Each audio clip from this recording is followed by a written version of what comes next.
Carlos Alberto Tévez. What a goal from Carlos Tévez! This is the name of a football legend, a player whose style of play was like dynamite. He was unstoppable and had a rifle in his right leg, but it wasn't always like that. The historic Argentine player had a very tough childhood in one of the most dangerous neighborhoods in South America, yet he chased his dream and never gave up. Despite an accident that marked him for life, losing friends along the way due to the violence that plagued the area, and growing up without his father, he succeeded and left an unforgettable legacy in the history of this sport. This is the story of El Apache.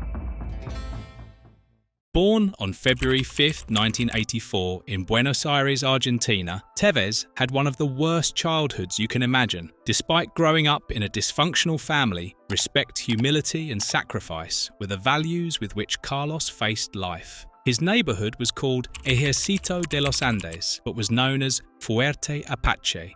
That's from where his nickname comes. In Carlitos' life, misfortune didn't wait long. At 10 months old, he suffered an accident that would stay with him for the rest of his life. A third-degree burn that left shocking scars on his skin. This happened after a container of boiling water fell on him. They rushed him to the hospital, but the doctors couldn't do anything. The damage had been done, and Carlos was left with irreversible scars on his neck and chest. Little Carlos didn't get any rest, as sometime later his mother abandoned him, and at only 5 years old, he received the news that his father had died after being shot 23 times. At that moment, Tévez was taken in by his uncles, whom he considers his true family. His environment was a disaster. The neighborhood was the perfect place to ruin his life, but it was there that football appeared to save him and bring him the happiness he so desperately needed. This beautiful sport kept him away from the streets. He knew that many of his friends would end up in jail or the cemetery, so Carlos knew that football was the only thing that could take him out of misery, which is why he accepted the offer to join All Boys when Carlos Norberto Propato, a scout from the club, invited him to join the team. Young Carlos didn't even have boots to play, but his talent and bravery were more than enough to stand out among the other players. Through goals and spectacular dribbles, Tévez caught the attention of Boca Juniors, the biggest club in South America. His debut was on October 21, 2001, at 17 years old. After fighting for a spot from the bench by 2003, Tévez was an undisputed starter. That year, he won the Copa Libertadores after defeating Robinho Santos, scoring a goal in the final. But that wasn't the most important thing he won playing for Boca Juniors. On December 14th of that same year, they managed to defeat Milan. Can you believe it? Carlos's team beat perhaps one of the most powerful teams in Italy's history. Shevchenko, Maldini, Pirlo and Kaká were just some of the big names in Carletto Ancelotti's team. Tévez's performances caught the attention of Bayern Munich, but he decided to stay at Boca Juniors before moving to Corinthians for the crazy sum of $22 million. There, he played 77 matches and scored 46 goals, won the league but left the club after getting into trouble with the Barra Brava of the Brazilian team. Já não agrada mais. A mim é mercenário? Eu salgo, não tem problema. Tá bom, você pensa em sair? Se me chama mercenário, algum hincha, saio, não tem problema. Tévez teve o carro chutado por torcedores corintianos na saída do Morumbi. Despite that altercation, Tévez is highly loved by Corinthians fans, and even the then president of Brazil, Lula da Silva, congratulated him for his time in Brazilian football before making the jump to European football. The first European club Carlos played for was West Ham, who paid €15 million to sign him. But they didn't just sign Tévez, they also brought in his teammate from Corinthians, Javier Mascherano. Llegamos con Mache, el primer día, así como está así, Mache acá, el traductor acá, y el tipo nos dice, bueno, díganme a ver de qué juegan, porque la verdad no sé de qué juegan. Mentira, así no te lo puedo haber dicho nunca. Si le haces una entrevista a Mascherano, se lo preguntás. ¿Me estás cargando? No. The English team wasn't going through a good moment after a horrible streak of 9 games without a win, only drawing 1, and losing the other 8. They were desperate to avoid relegation. This is when Carlos stepped in. The Argentine managed to score 7 goals, but one of them would catch the attention of all of England. On May 13th, in the final game of the season, West Ham had to face the recent champions Manchester United and needed just a draw to stay in the Premier League. With a goal from Tévez, they won the game 1-0 and avoided relegation for good.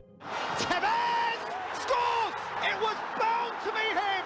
It was then that the Scottish manager, Alex Ferguson, decided to sign him. The Red Devils put 13 million euros on the table. ¿Y la familia cómo está? ¿Está bien? Me dice, sí, sí, Alex, gracias. Fuiste a ver la casa, consiguieron la casa, la nena está en la escuela, sí, sí, ya está todo armado. ¿No? Bueno, ahora preocupate por jugar al fútbol nada más. ¿Qué? O sea, se ríen los chicos, está claro. Como diciendo, ahora si jugás mal, el problema es tuyo. And Carlitos joined a team full of stars like Giggs, Scholes, Rooney and Cristiano Ronaldo. Ferguson fell in love with Tévez's bravery, his aggression in front of goal and his will to win. This way, he earned a spot in the starting 11. During his 2 years there, he won the Premier League twice, but his greatest moment of glory came on May 21st, 2008. That day, Manchester United defeated Chelsea and lifted the coveted Champions League trophy. That moment marked a before and after for Tévez. After so much suffering and sacrifice, he had achieved what every player dreams of achieving with their club. But his future was uncertain. On June 20th, 2009, El Apache parted ways with Manchester United at his own request because manager Alex Ferguson didn't want to renew his contract due to having many stars in the squad. However, after the departure of Cristiano Ronaldo, who joined Real Madrid, Ferguson asked him to stay, but Tévez had already severed ties with the club. Do you want to stay at Manchester United? Very difficult. Manchester United fans both love and hate Carlos Tévez. Many value and remember with happiness his time at the club, but many cannot forgive him for signing with Manchester City, considering it a betrayal. The smaller team in Manchester was determined to become the biggest team in Europe, which is why they paid 45 million euros to sign the best Argentine player at the time after Lionel Messi. Over the years, the citizens managed to form a historic team alongside Tévez. Balotelli, Yaya Toure, David Silva and Aguero became Premier League champions, leaving Manchester United in second place on the final match day after that unforgettable goal by Sergio Aguero. Aguero! Tévez scored 73 goals in 148 matches, but he no longer felt comfortable in the team after his altercation with Roberto Mancini when he refused to play in a Champions League match against Bayern Munich. He refused to come onto the pitch. Refused to come on the pitch. Yeah. That's an extraordinary situation. Do you think he will ever play for you again after refusing to play? For me, it's a bad situation. On June 26, 2013, as a much more experienced and mature player, Carlos accepted the offer from Juventus and landed in Italian football. There he aimed to recover the inner fire that had always characterised him. He wanted to regain his hunger for glory, to feel like a star again. He started off in the best possible way. In his official debut, he contributed with a goal against Lazio, winning the 2013 Supercoppa Italiana. His 2 seasons at Juventus were spectacular. He scored many goals, provided plenty of assists, and was even named the best player in his first season at the club, surpassing players like Pogba, Vidal, Pirlo, and Buffon. There, he won 2 Serie A titles, 1 Coppa Italia and 1 Supercoppa Italiana, but where he shone the most was in the Champions League. In the 2014-2015 season, he led his team to the final after scoring a goal, eliminating Cristiano Ronaldo's Real Madrid. However, in that final, they faced Barcelona, which had Xavi, Iniesta and the MSN, one of the most dangerous attacking lines in modern football history. The match ended 3-1 in favour of Luis Enrique's team. That moment would mark the end of Carlos Tévez's European journey. Just 18 days after the Champions League final, Tévez turned down multi-million-dollar offers from Atletico Madrid and Paris Saint-Germain to return to Argentina and play for the club that gave him the opportunity to become a professional player. His return to Boca Juniors was a sensation in Argentina. La Bombonera was filled with fans who came solely to welcome him on a cold winter night. Even Diego Maradona was present at Carlos' first match upon his return to Argentine football. Everyone loved him. After a few back-and-forth moves, Carlos played a year in China before returning for the second time to Boca Juniors in 2018 to play the final years of his career.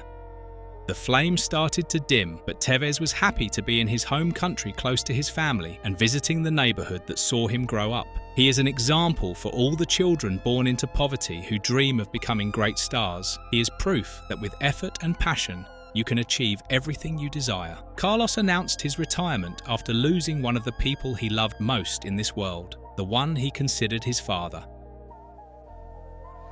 Dejé de jugar porque perdí a mi fan número 1. Y hubo este silencio. Yo tenía 8 años y quien me venía a ver era él. Entonces decía,